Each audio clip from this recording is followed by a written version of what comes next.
Class, I'm here talking about Assignment 11 feedback on your game. If you've been following my videos, I am making one called Johnny the Rat. Basically, you go from level to level collecting cheese and killing enemies.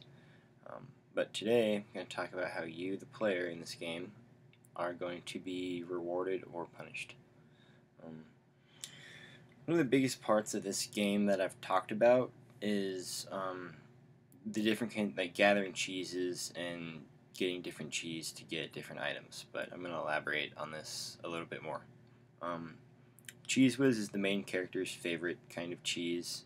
So when you find this stuff, it's going to be kind of rare.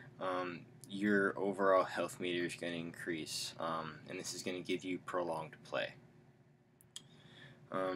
You will find different kinds of cheese throughout the game, and I was going to go with like a different kind of cheese, but I think I've settled on kind of the smell of the cheese, kind of making it stinky cheese. Like the stinkier the cheese, the more it's worth, essentially. So you will be able to find this cheese and trade it in and be paid so you can buy health, buy armor, food, weapons, and other items in the game. And for some of this like really special cheese, you'll get super special items. Like, for example, one I came up with was once you deliver this first batch of special cheese to the cheese shop, you'll get an item called a slinger, and it'll be basically like a bow that Johnny the Rat attaches to his tail so he can sling arrows and kill enemies.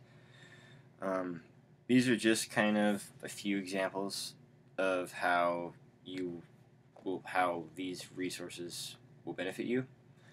And just like throughout the game, you'll continue to gain these different ideas, and you'll get both power and resources as far as being rewarded wise. Also, you know, you're moving throughout these levels trying to beat them, so you're going to be gaining a gateway at the end of each level to your next objective, essentially. There will also be punishments for when the player does the wrong thing.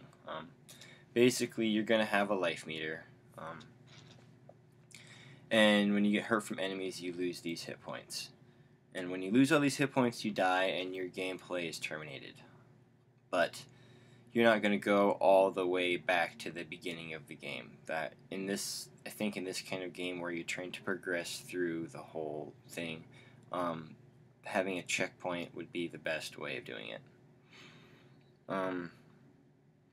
So I think these rules kind of this feedback supports my rules pretty accurately.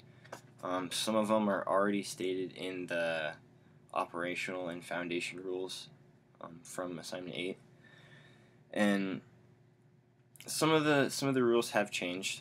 They've been tweaked a little bit, but I think by tweaking it, you'll be able to make a better experience for the player to enjoy.